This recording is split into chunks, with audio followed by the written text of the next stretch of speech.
Hey y'all, it's your girl JoJo with Mouthing Off Podcast, the one and only host. And today, my guest is Benita. Hey y'all, hey.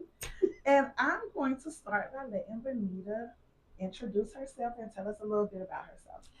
So, am I supposed to be looking at you or looking at the camera? Whatever you want to do, girl. Okay, because I'm probably gonna be going. Because hey y'all. Well, hello, my name is Benita Renee, and what else? What do you want to say? Just tell us something about you. So, I am an author and a creative. Those are my jobs, and yeah. She's so tickled, y'all. I love this. I love this setup. This is so cute. Tell us who Benita is. As a person, As like a woman. Benita as a friend, as a daughter, as a sister, as an aunt, as a cousin. Who is Benita? So I am. Dang, I don't know. I never really described myself. Let me think about it. I am bold. I'm very much a person that lives in authenticity and truth. It is what it is. Ain't no gray area for me. I don't believe in no gray area now. That ain't my thing. No, I don't believe in no. It's black or white for me. That's just how it is. And I'm a great friend. Oh my god, great friend. Friends, tell the people. I'm a great friend. I'm a great friend. I'm new. Well, I don't know. My son's 6. My bonus son is 18. Okay. And my son is 6. So I'm new to motherhood, but not really.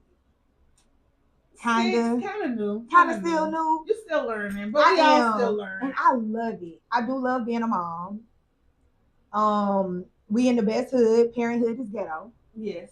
But the best hood. Love it. I wouldn't trade it for anything in the world. Mom, being a boy mom is the bomb. Because you can talk junk. You get the way the boys love you. Yes. Oh, girl. I be like, no, Channing. Now, I will admit, sometimes I get a little overstimulated. And I am a person, I'm a lovey-dovey kind of person. And Channing overstimulates me sometimes. And I have to be like, you know what? I love you. And I let him experience it, but sometimes I have to say, Channing, mommy need a little second. You know what I mean? Because I want to be the best parent to my kid, and I don't want to feel like irritated or whatever. But it can get overstimulating. It seems like the best time that they want to come around is when you're talking to someone. Oh. You on the phone, you doing something that's important to you, girl. Or you might be trying to take a nap. But when you are totally free, nothing. How was the day? It was good. You ain't lying. The minute, but I love it. No, I wouldn't trade it. I am a wife. Hey, husband, I love you. Shout out to her. Ron C. Best barber in Charleston. Yeah, I said it. Yes. Okay. Salon 331. Oh, I'm plugging them. I'm plugging them. But yes, and I'm an author. I wrote a book. When my book came out? What's this year? 2025. My book came out last year. The name of my book is Dim Light. Shameless plug. I did write a book. Okay. Yes. Let's dive into it. We can talk about it, girl. Let's talk about it. Okay. What inspired you to do that? So I have a story to tell. So here's my story. When I was 7, I was molested. 9, my father killed my mother. 15, my brother committed suicide the day after I met him. 23, I entered an abusive relationship, which gets me federally indicted at 27. So I wanted to write a book about it to tell people that if I can get through it, you can get through it. We all got a story, right? I just decided to tell mine in hopes that it would help make the world a better place. That was good.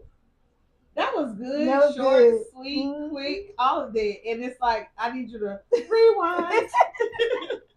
Okay. But it's funny that you said, like, if you can get through it, anybody can get through it. And you asked me earlier before we started recording. That is why I started this podcast. Okay. Because I can't go through it quick like that. But I can just do like a brief synopsis trying to do it. Okay. Got married in 22? Mm-hmm. Mom died in 23. Got divorced in 2024. And here I am thriving in 25.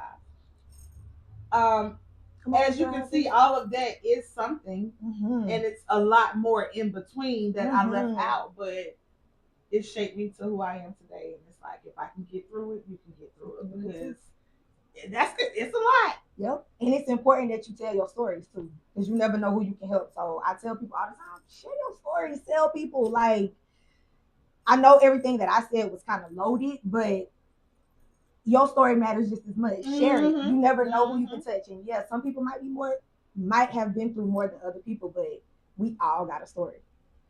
And just to let you know, you're not alone. If it even looks like it's going that route, you can listen to us and maybe we can help you through it. You know what I mean? Absolutely. So yeah. Each one teach one. Yeah, she is so funny. I'm serious. Hey, this is what happens when a Pisces and a Cancer get together. Period. We part of the big three. We part of the big three. So yeah, let's back up. Let's back up. So you said the first thing that happened was what? I was molested when I was 7. I don't know if I want to go into that though. Why not? It's up to you. Let's go into it. We can talk. I'm an open book. I wrote a book. I'm an open book. Let's go. Let's go. So I mean, was it like someone in the family? So it was someone in my family. And let me just say this, Black people. Your grandmama, your mama, all of them, we got to stop protecting these predators, because we have predators in our families, and it is what it is. We can't keep sweeping it under the rug. I was 7. My mom put me in the tub. I came back from my grandma's house, got in the tub, I bled in the tub, and my mama basically was like, what happened? And I was crying because I'm like, I don't really know what happened, but I knew something happened. I was molested. And it was a lot in that process. I remember one of my aunts, my mama was there talking. She's on the balcony in an apartment complex. Her and my mama talking. This is how much trauma can stay inside your brain. You get what I'm saying? So they're talking, and the person over, and I'll never say the name or whatever, but the person that was on the balcony, they were like, well, they saying that she was in there dancing. So basically saying like, it's your fault. It was my fault, kind of. That's how kind of like, oh, well, she was in there dancing. I was 7 years old. It don't matter if I was dancing or not. That was a grown man. It don't matter. And that's another thing we got to stop doing in the Black community. We have to stop sexualizing young Black girls. That happens a lot. We sexualize young Black girls a lot, and then we're like, oh, she too fast or she too grown, when it's little Susie them doing the same. Little Susie them over there with little shorts and skirts and little crop tops and shit. Oh, that's little Susie. But little Shaniqua, she gets sexualized. I'm serious. She gets sexualized and put in this. Just because she's a little healthier. Yeah. Just because she developed a little more. Just because her blood a little bit. Just because she has breasts. Just because you looking at her. You looking as a grown man. So I remember hearing that and thinking to myself, oh shit, I done did something wrong. Like, this is my fault. And I internalized it being my fault for a really, really long time. And I remember being in the courtroom, being on stand, having to testify. It was a lot. And like, this was an adult? Yes.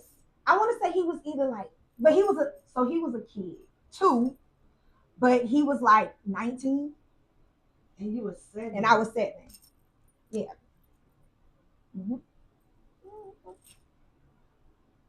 Wow. And it was something, I didn't really know what was going on, but I knew it wasn't something that was supposed to be happening. You get what I'm saying? Like, when it went to that next level, I didn't really know what to do as a kid, but just be there like, well, we were in here. Little kids are gonna be little kids. At the end of the day, they're gonna do little kid shit. You know what I'm saying? So whatever we was in there doing, whether we was dancing, and you probably didn't, you didn't know whether you were doing something right or wrong. Yeah. But then you understood, now this is wrong. Right. Right. It was kind of like, we just in here, yeah, we dancing, we just doing whatever we done seen, whoever do, aunts, uncles, dancing at the cookouts, whatever, we just mimicking that. We kids. However, whatever, you are 19 years old, I'm 7. And what made you interested? I know. But we gotta stop sweeping it under the rug, black people. We have to. We gotta start talking about it. Y'all grandmamas and aunts and aunties and everybody be saving y'all.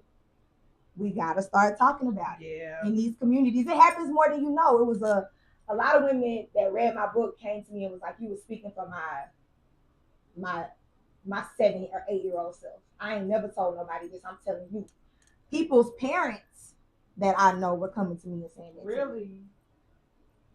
People that I went to school with, their parents reading my book, you know, to support, you know, how to support. So let me ask you this. How does your family, like, I know you had to be open and transparent about your book and everything that you put in there. Like, I'm sure you didn't put names, but how did your family feel about knowing when you were about to write the book, when the book has been published, and now that it's being sold and people are reading it? I did put names. Oh. It went, well, I didn't put names specifically of like everything else in my story, like when I was with my ex and that abusive relationship. I ain't put no name on that, but people knew.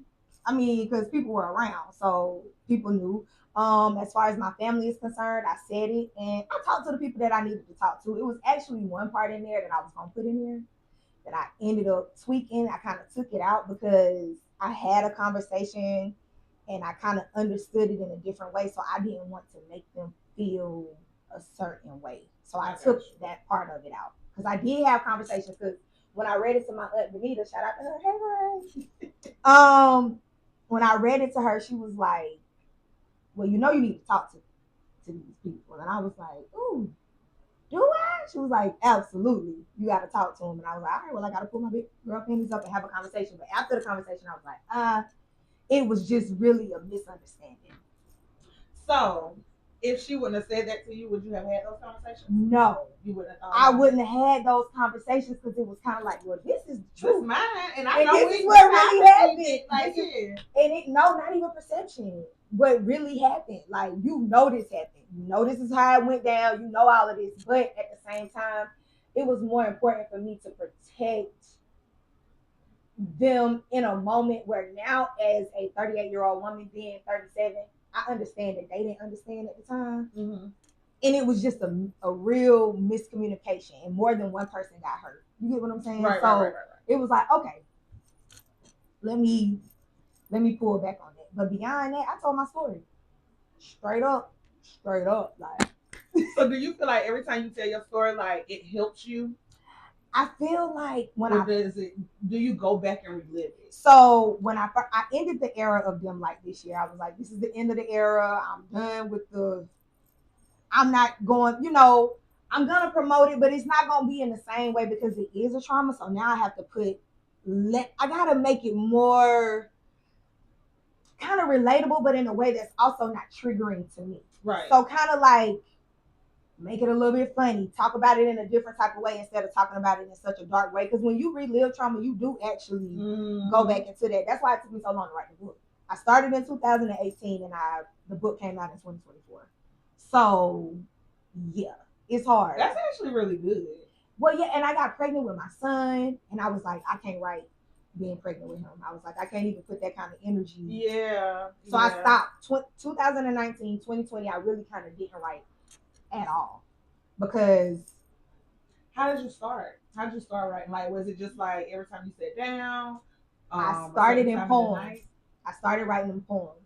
Okay. So I started writing poems at work when I was working at this steel company. I started writing poems, and the poems are actually in the back of the book. So the poems reflect the story in the back of the book. But I started with the poems first, and then I was like, all right, Benita, you got to start writing a story. And I just started. That is so cute. Yeah, you just got to start. You got to start. You can't really, when people be like, oh, I got to get this. No, you just got to do it. I know people be wanting to have all these game plans. That works for a lot of people, not for me. When I just know it's time to do something, I just do it. And you just started writing. I just started writing. And starting it from the beginning, how I started it, I was just like, how am I going to start this? Heartbreak started at an early age for me. And I went on. Wow. Mm-hmm. I've said that before, like, oh, I should write a book. I should tell my story. Do it. I just have not sat down to even write a paragraph. Well, when you're ready, you will. You will. When you're ready to do it, you will do it. Nobody can stop you from doing it. And I encourage you to do it because you do have a story to tell. You never know who needs to hear your story. Because what happened to me as a child, being molested, then having to testify against my predator, being told by my dad at the time, hey, testify against your predator. I'm right here. I got you. I got you. I got you the whole way. Then having to turn around 2 years later and Well, that's a good thing though that they didn't sweep that under the rug. They did. Well, I later found out that my mom was like, I don't give a fuck. I go against the whole family. Because it was a family divided because he was a family member. And it was kind of like, you know what black families do? Don't tell nobody. We're talking about this. Don't you tell nobody our damn business. Hello? You can't tell. You better not tell Nana business. You better not tell that business. You know you couldn't do that. So it was a family divided. And my mom was like, how old were you when you actually had to testify? 7. You were still 7? Because I was still 7. Everything happened. It happened in a very quick time span. Very Have quick. you seen him as once you got older? But I remember that he got 5 years. Trauma now. So he got 5 years. And I remember being 7 and counting that on my hand. Like, so he going to be out when I'm 12. So I'm counting that like. And when I turned 12, it's like my body just, you remember. That was the first thing I thought about when I turned 12. Not that, oh, I'm 12. It was, wow. Trauma. That's trauma, girl. And we all got it. Definitely. Definitely. Mm-hmm. We just wear it differently. And you wear yours well. Thank you, girl. I just try to live like, I don't want to look like what I've been through. Right. So when people look at me, yeah, I done been through something, but I live a beautiful life now. I say that all the time. My life is really, really good, and I'm grateful, and I'm thankful. But yeah, But she ain't taking that. She ain't taking no shit. Nah, we ain't doing that. We ain't doing that. And so, like I was saying, the trauma, it all wraps into one. Now I got to testify against my dad 2 years later because he killed my mom. So now I got to do this, and I'm looking at the person that was protecting me 2 years ago. And now I'm testifying. And all of this is before I'm 10.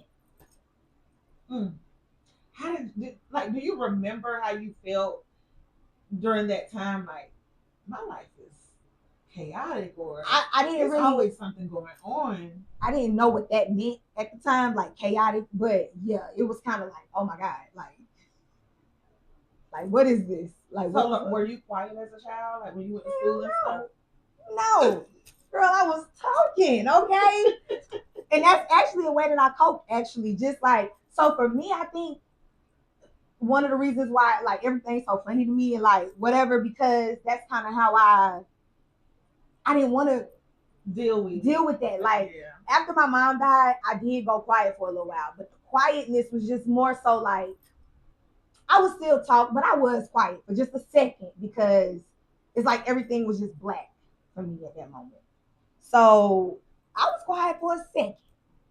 And I didn't really have anything to say because I was really heartbroken. Like, I was just like, I don't have shit to say. Like, I don't want to talk.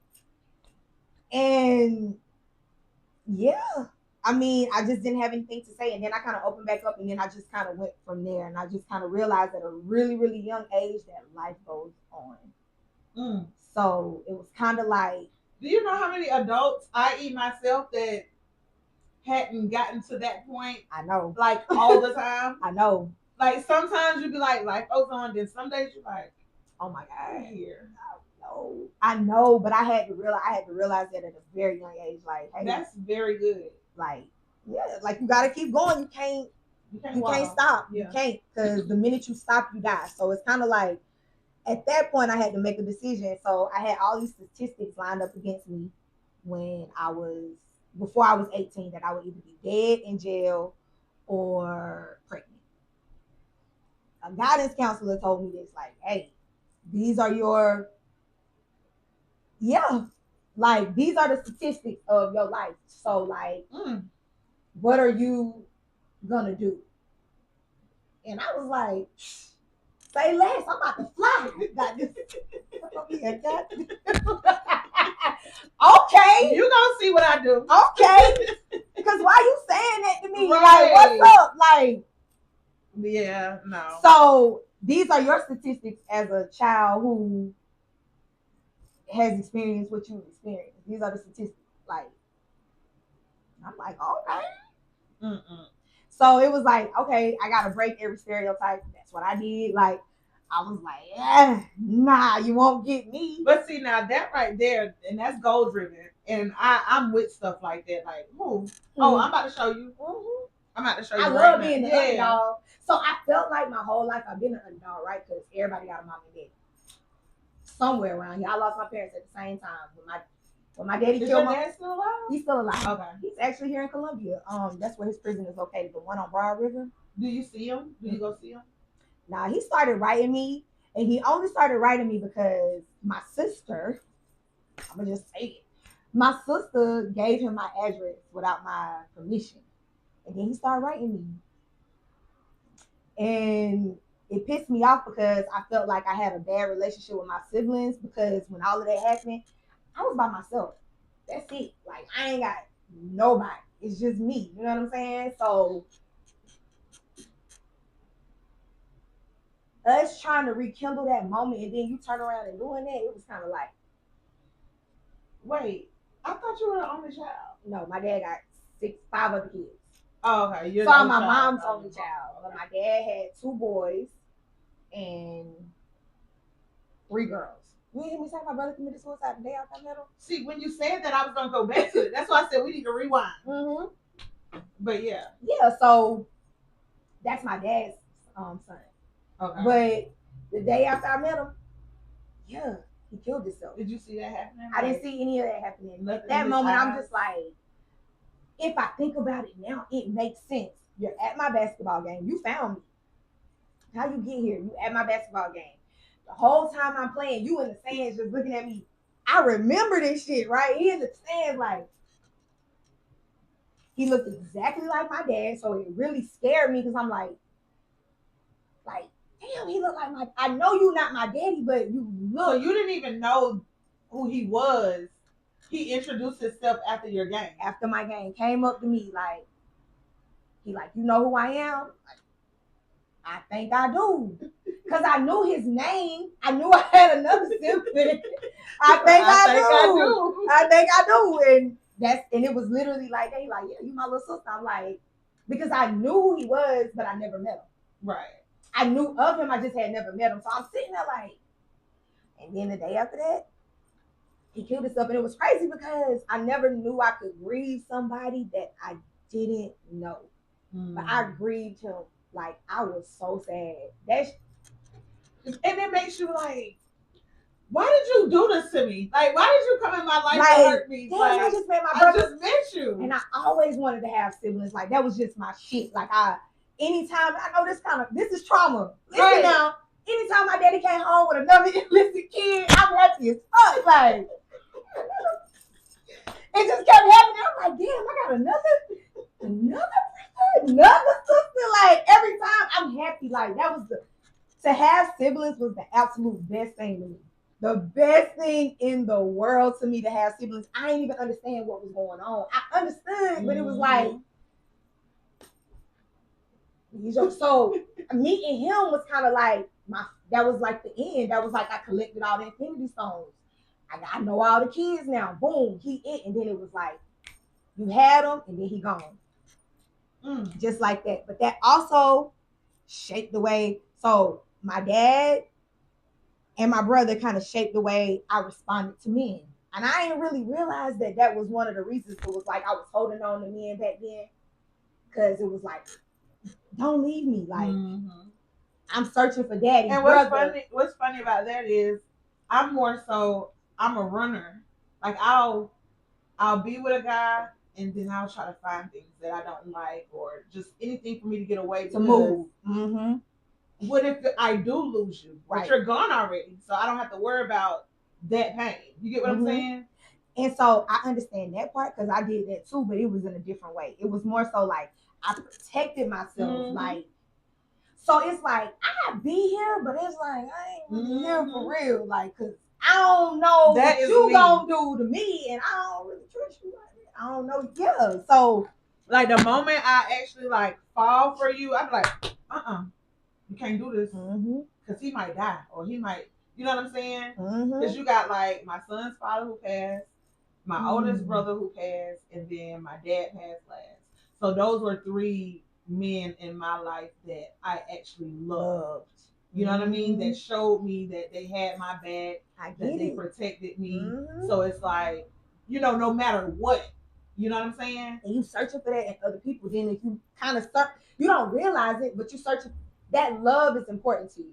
So now, even though you my nigga, you made me laugh like my brother did or whatever, you don't realize that that's a part of it. And so it's kind of like, hold on, because if you go, I ain't. Right, I don't want to go through that no more. But see, I was the opposite at that time. It was more so like I was pulling me. I wanted, like, I was chasing. Like, I was like, hey, like, I'm here. Whatever you need, let me make this easier for you so you can be. Everything was like centered around men. And it's like, what? Like, why? What were you thinking about at that time in your life? But you live and you learn. I'm a 38-year-old woman now, and I see these young girls, and they different. They kind of, their mentality is a little different, and I ain't really mad at them. Because it's kind of like, hey, tell me. Do what you're doing, because, ma'am, how did you get that? What? And I'm married, and I'll be like, oh, girl. But, that's life. So, yeah, like, that shapes the way you interact with men, which pushed me into being in an abusive relationship for 5 years. So was that your first abusive relationship? When you look back at things, or were you like always in? That wasn't my first. I was jumping into abuse. Physical abuse comes last. Right. So we got to know that when it comes, and I am an advocate for domestic violence because of the death of my mother. So what you learn when in advocacy is that physical abuse comes last. It's always the mental that's first, the emotional, and the spiritual. All of the things that are outside of your body are always first, and then the physical comes. So I'm dealing with men that weren't like, some were physically abusive to me, but for the most part, it was just like mental abuse, emotional abuse, stuff like that. And I was just drawn to those types of guys. Like, yep, come here, let me, because I feel like I can change you. Right. I feel like I can save you. Can't no other girl save you, but I can. Mm-hmm. And you're gonna appreciate me. And you gonna love me. Yep. Because I'm gonna save you. And I'm gonna stay here and save you. And I'm really like killing myself trying to save you. So that's what happened. Like, I ran to, and the guy that I dated was so much like my father. It was almost scary how much he was like my dad, down to the sign, down to the birthday month. Like, it was so crazy how much he was like my dad. And it's like, I appealed to that, not realizing you got daddy issues for real. You really got daddy issues, and that's why you over here. Like, I'm looking for a daddy. Yeah, like, you got daddy issues for real. Like, you are looking for something in this man that you didn't get from your dad in a way. And you don't realize that is what you're looking for. And he is giving you everything you already know. So what you do know is you don't want this shit. Mm-hmm. So back it up, shorty. Mm-hmm. Like, what's going on? So yeah, like, and that's life though. Like, I'm in an abusive relationship with somebody that's just like my daddy. What are the odds? What are the odds? I don't know how far my daddy pushed my mom. I don't know what he did, but I do know my mama went back to him after he tried to kill her when she was 16. So, okay, let's talk about this. Mm-hmm. Now that you are an adult and you look back at it, like when you were, how old were you when your mom was? 9. Okay. Mm-hmm. So I'll say between the ages of 7 and 9, you look back at it, did you see signs of your dad being abusive? Or were you like one of those people, one of those kids that just like, I love my daddy. I can't wait to see my daddy when he comes, da, da, da, da. My dad abused my mom in front of me. So I saw it. Yeah, I saw everything. I knew that he was abusive. And I knew that when she died, I knew he killed her. Like, I knew that. You knew that before anybody told you? Yeah, I knew. Well, I didn't think of it immediately. Like, that didn't go in my mind. But when they said your mom was killed, I immediately knew before they said who had killed her. Like, when they told me she died, the first thing was like, she died. Like, what? And then it was like, Well, my dad did that. And he told me, that's why I had to testify. Because he told me that he was going to do it the day before he did it. Yeah, he ain't said in those words. He just told me that he was going to be on the news. No. Yeah, that's why I had to testify. And so when they came to me and was like, my aunts didn't want to put me on the stand initially. Coming from them, this is their words. They didn't want to initially put me on the stand, so they came and asked me, and I was like, yeah, like, of course I'm gonna get on the stand. Like, this my mama. This my mama. Like, what we talking about? Yeah. Absolutely. I'm getting up there, and that was like one of the hardest things I ever had to do. Trauma. I'll never forget it. I'll never forget sitting there. I can see it right now. Like, it's just something that's a part of me that I'll never forget. Like, that I had to testify against my dad when I was. And what kind of, and parents, do not traumatize your damn kids. Do not traumatize your damn kids because they will never forget it. They'll never forget it. So I try my best as a mom and a parent to never traumatize my kids. I remember me and Ron actually got into like it wasn't we weren't fighting or anything like that. Our voices just raised. And we did it in front of Channing once. We did it in front of Corday once. We did it in front of Corday. We were like, we went and talked to him like, just so you know, we are not mad at each other. Like, we just had a discussion. We shouldn't have did that in front of you. We apologize. Like, we own that as parents, that should have never happened in front of you. I don't believe in arguing in front of you. Yeah, that should have never. And so we were like, hey, that should have never happened in front of you, even though it wasn't like it was just very heightened, and it just shouldn't happen in front of y'all, in front of you or your brother. One time we did it in front of Channing, and it was just a slight pitch height in the voice. And Channing was like, he was little. He was like, he was like 2 or 3. He was like, and we just bust out laughing like from the mouths of babes. Because he like, the hell y'all doing? Like, no, y'all not about to be arguing up in here. And so we rarely argue, but you know, everybody gonna have a shit or whatever. Yeah. So in those moments, those were teachable moments for us. Like, we will never do this in front of our kids, and we won't play it. Like, because you're supposed to teach your kids what a healthy relationship looks like. So they won't go out thinking like, oh, it's okay to knock a girl upside the head every now and then.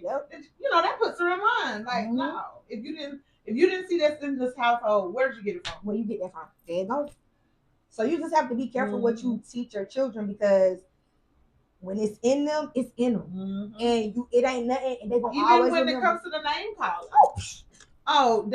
Children are sponges, and they're sponges up until like forever. They heard Daddy say this because they look up to Daddy. Daddy called Mama an egghead. They around here calling everybody egghead. Yep. Oh, any girl that they like, you an egghead. Yep. And it's like the men don't understand that. They just want to be a man in the house. And you can't do that. Not in front of no kids. You gotta kids, like you said, are sponges. So when Channing now he wants family hugs. He like we're teaching him to be an emotionally intelligent young black man. Like, and also have empathy for people, but it's also hard. You know it's hard because we millennial parents, right?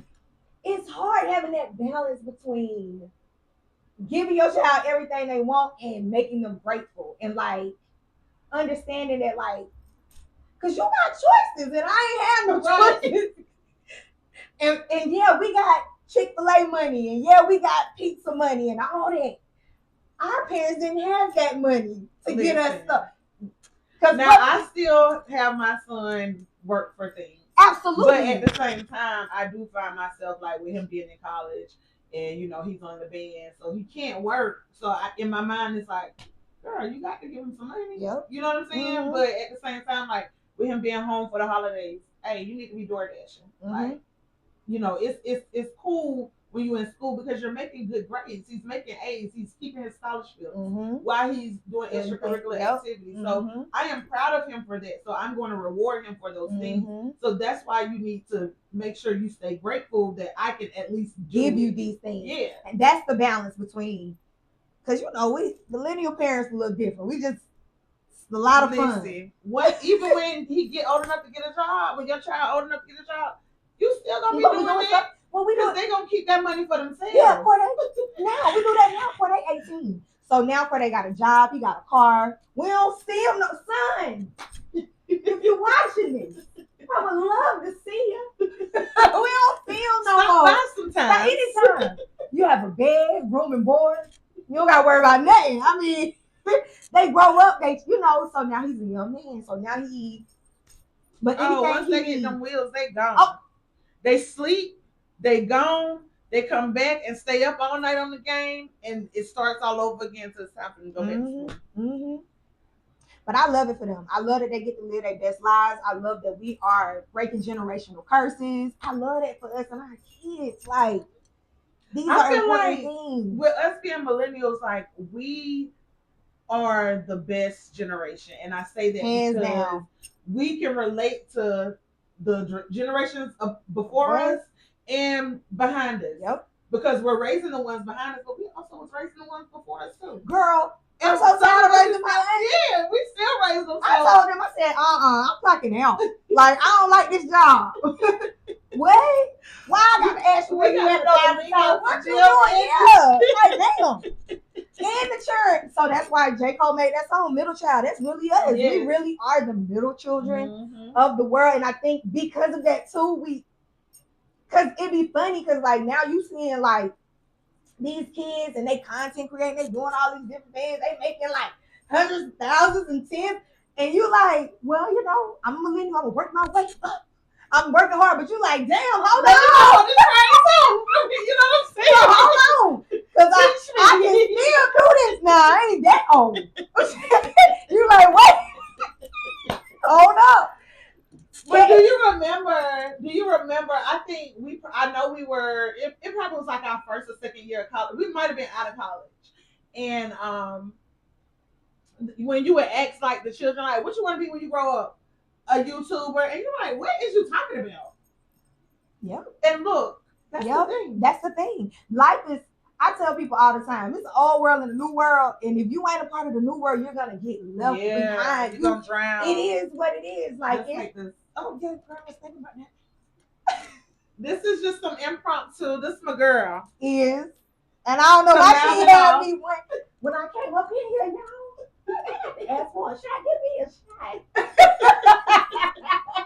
Mouthing off. I love this. I love this. I'm so happy for you. Thank you, girl. I'm for real. And I just want you to know that because people don't do this. People talk about it. It's a lot of talkers.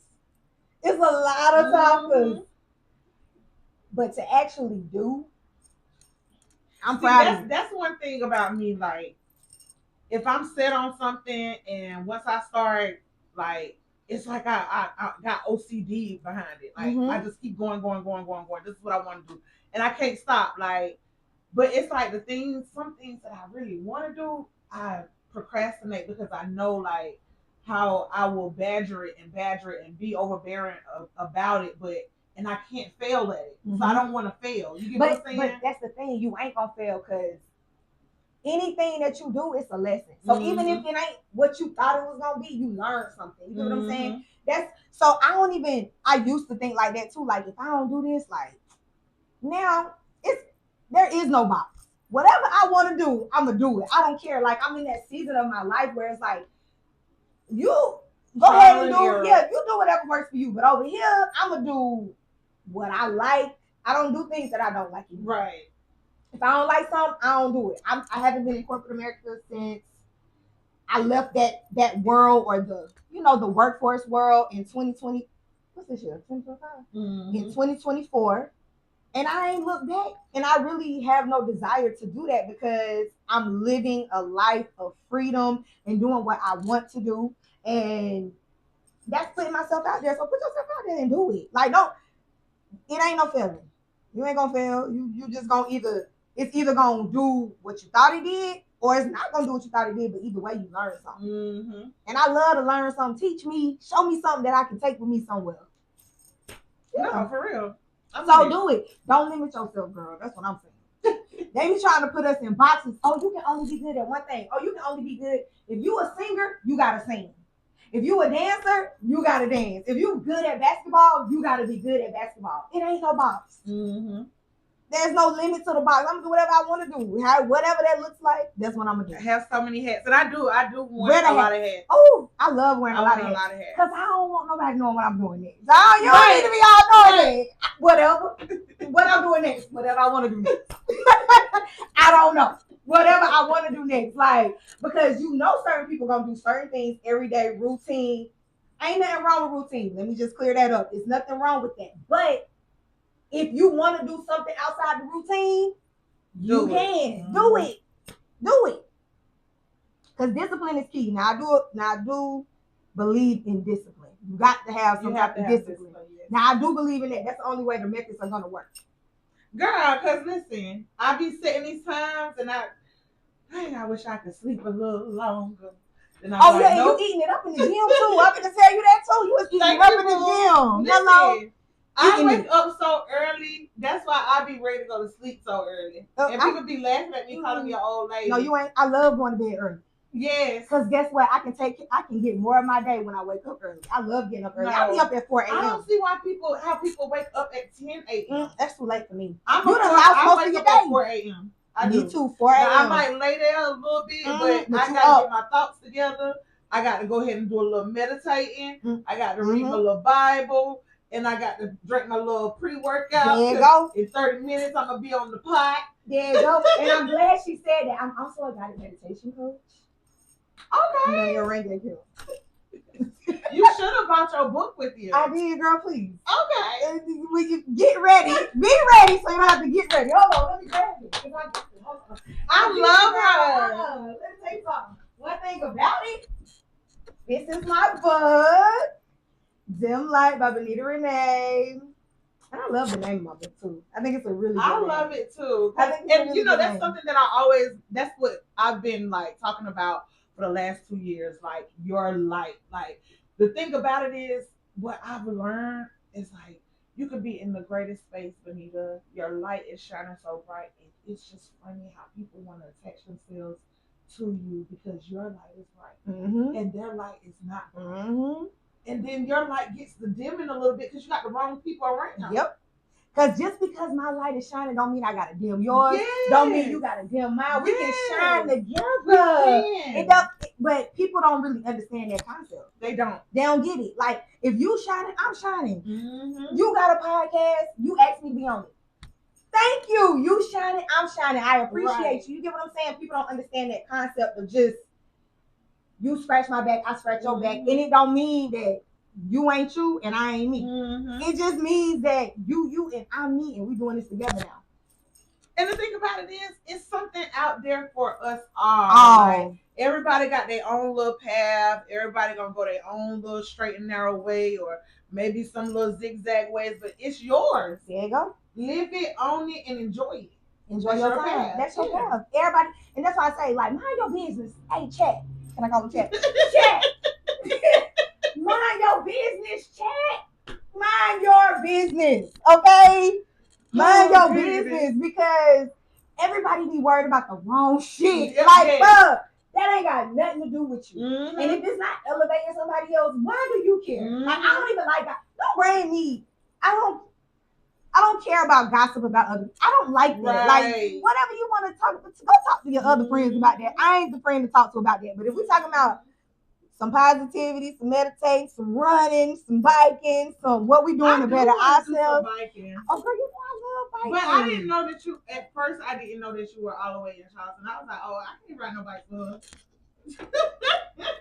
For real. And look, that bike will take you out, man. No, it's good. That's gonna be where your. I'm telling you, listen, biking. I tried it. Don't give me no heels. I go down. I go down the hills. I ain't going up. Going up do hurt. Now, I ain't lying. My husband just said he ran the bridge. That's why I'm like, how you gonna run the bridge without me? Because we're supposed to be doing the bridge run in March. We're supposed to be doing the bridge run. Keep me updated on that because I just started my app, the C2K app. Okay. And so that's what I do in the gym now. On my days off, because it do like 3 days, and then you take a break. So my days off is when I do the Stairmaster. But on, so I do it on the treadmill.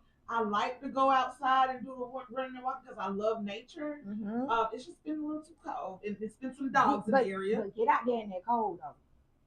I can actually do this. Get out there in that cold. I'm telling you, it's a different type of air. It's so different. crisp. It's something different about it. It kind of open up the lungs for real. It get in there real good. It has been cold. Me and Ron ran in 35 degrees. Now that was a little too cold. What y'all had on? I had on shorts that day. I had on. Listen, I had on a one piece short set, and I had on my windbreaker and a scully and gloves. When I tell you my legs were so goddamn cold on the outside of my legs. Thank you, girl. I've been trying. You got to say, and it's hard being a woman, ain't it? Are you going through perimenopause? No. Well, buckle up. Yes, ma'am. Buckle up, because it's coming. And baby. And how you been feeling? Oh, girl, like I was about to die. It is. Let me. This shit, Perry. All my ladies, late 30s, 40 and up. Listen, this shit is not no joke, and I wish that us as a community of people talked about this kind of stuff more, because this is stuff we need to know. So now that we know, we can be able to tell Gen Z, hey, right. Listen, I'm gonna tell you one thing. We didn't get a heads up on anything. I didn't know nothing. It wasn't until I started patterning myself. I'm like, hold on now. I'm having anxiety. I'm thinking I'm dying. Me and Ron like, damn, we got to go to the emergency room again. I'm like, something's wrong. I'm back to the emergency room. Dramatic. Me and Kaya in Colorado to see Janae Ayako. I feel like I can't breathe. I said, Kaya, we got to go to the emergency room. Kaya was so fucking mad. She was pissed. What you mean we got to go to the emergency room? Girl, we in the emergency room in fucking Colorado. All kind of shit is happening. My blood pressure going up. Just all kind of shit.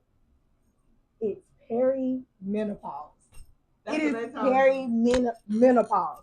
I'm like, once I started learning about it, because I had never heard of it, so I'm thinking, I'm dying. Something is happening to me. Like, I remember one day I was like breathing hard. Girl, let me tell you something. It was a hot ass mess. Heart palpitations. Symptoms are heart palpitations, anxiety, hair loss, tingling in your body, numbness in your body, irregular periods. It's so many symptoms to perimenopause. Night sweats. The night sweats. I've been getting those though. For how long? God, I sleep with 2 fans on me every night, even in this weather, even in 35-degree weather. You've been getting night sweats? My heat be on what? I have my heat on 70 because that just break the chill a little bit in here. But no, I need to be cold at night because I still will sweat. Yeah. How long? Man, that's been for years. About maybe the last 3 years.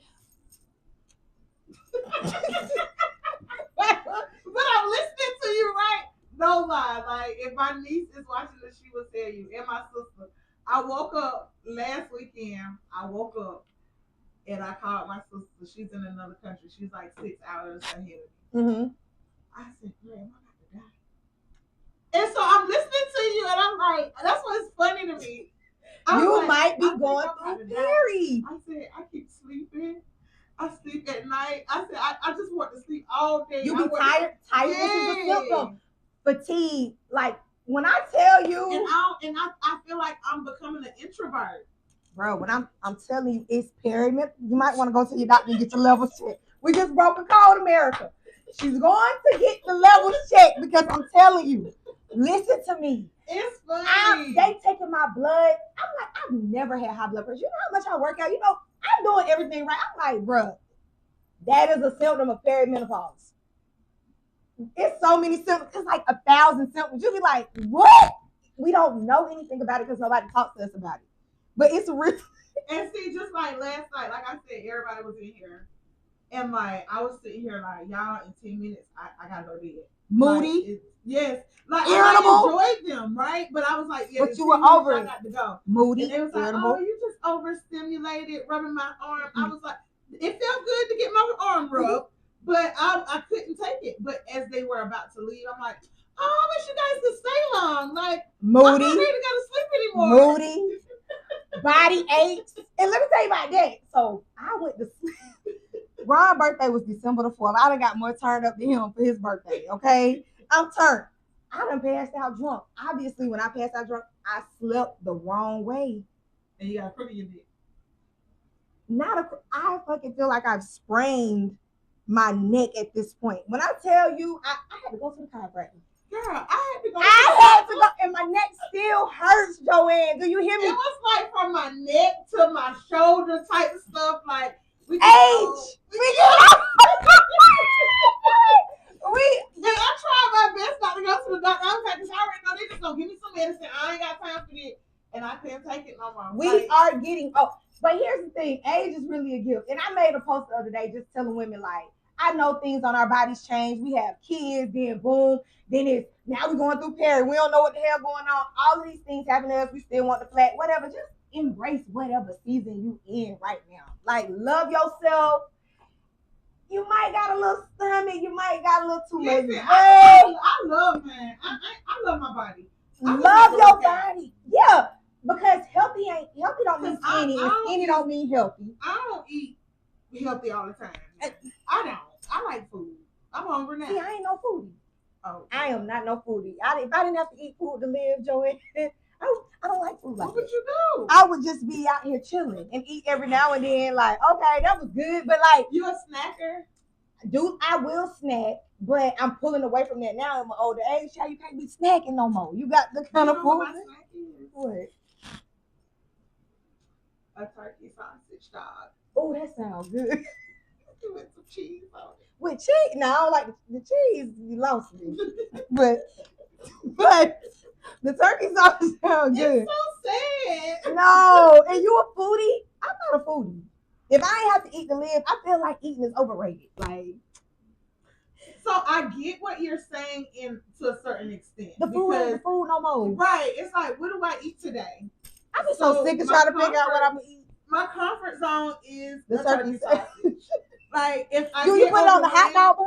No, white bread. Just the turkey sausage, white bread, and cheese. I might put a little mustard on it. I love mustard on the turkey. On the sausage dog. You give me some turkey. Give me some mustard, peppers, and onions. Love that.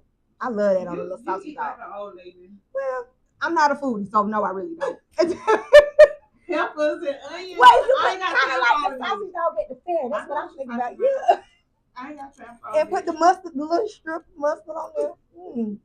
I might get me one I get.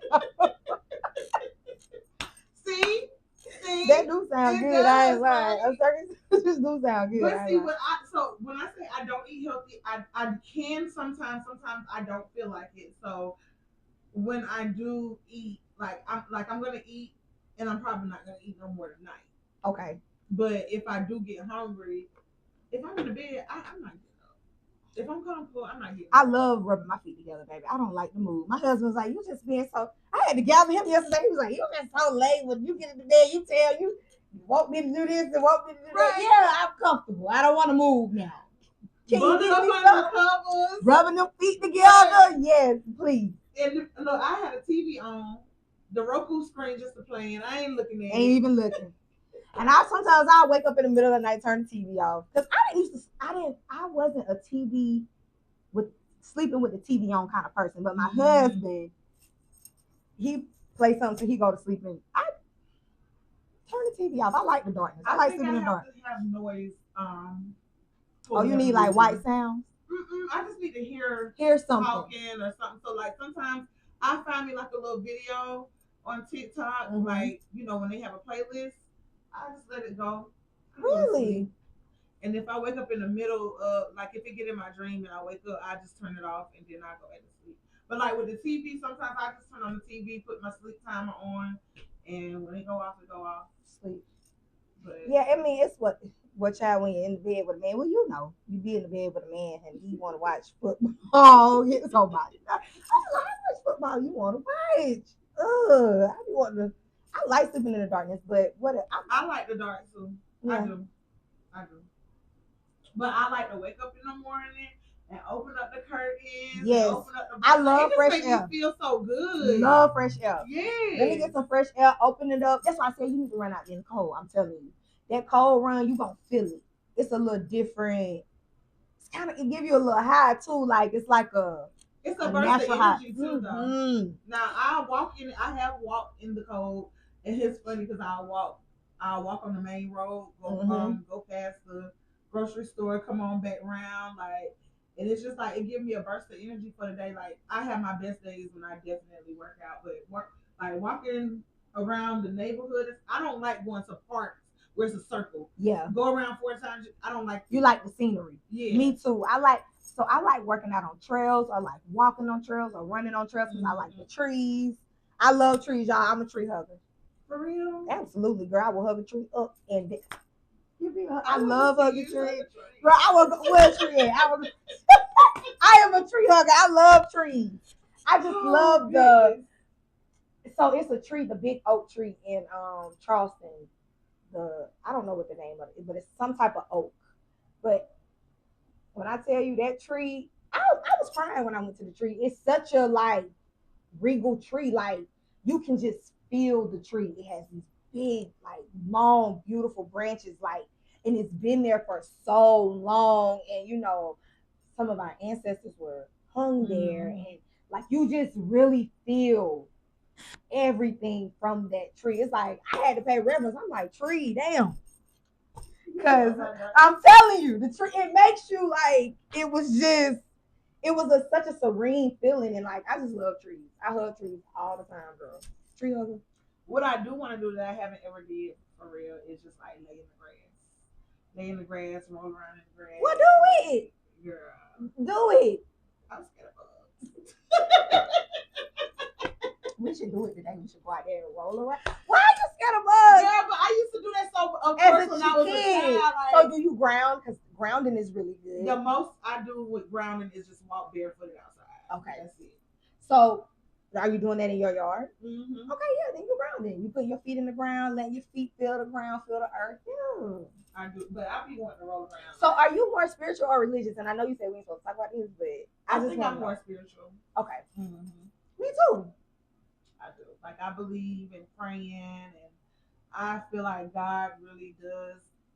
I'm His baby. I feel like we know that there's a God. Yeah. Look out for me. I make sure I read my Bible every day. So like that's a part of my meditation. Mm-hmm. I talk to Him. I thank Him for another day. Things like that. But yeah, it's me and His relationship, and nobody else. Absolutely. What about you? So I'm more spiritual. Okay. For sure. I am not a biblical spiritual. I'm more of a earth, wind, water, so above as below type of person. So I just kind of, do I believe in God? Absolutely. So yeah. But how did you get there? Like, so my mama was very much a religious person. We going to church we was at church almost every day, for real. Now that I think about it, we was at church a lot. Very much Bible thumping church, and I mean no disrespect when I say Bible thumping, because I know you read your Bible every day, and I ain't trying to disrespect you. I'm just saying that was her, and she just was that type of person. So as I got older, so I moved in with my Aunt Benita, and she was the one who actually is the reason why I don't celebrate holidays, because when I was my mom, her favorite holiday was Christmas. She loved Christmas, surprise, all these things. She loved Christmas. So when I moved in with my Aunt Benita, she was like, we ain't doing it. And I was like, we ain't doing what? And she was like, we not doing Christmas. And I'm like, and she put this big book in front of me. I was 10. She put this big book in front of me about economics and the economic boost of holidays. And I read it, and I was just like, and it was a big book. Does she have children? Me. Really? Mm-hmm. Just me. She didn't have any biological children of her own when she got me, and she was 31 when she got me. And I remember being 31. That means you really was bad, sorry. No. Girls, so we've been having so much fun on here, and it's coming to an end. So I do thank you so much for coming over here and Thank you for having me. But let's get this last question out the way, because I ask everybody the same question that comes here. What would you tell your younger self? I would tell my younger self, do all that shit again.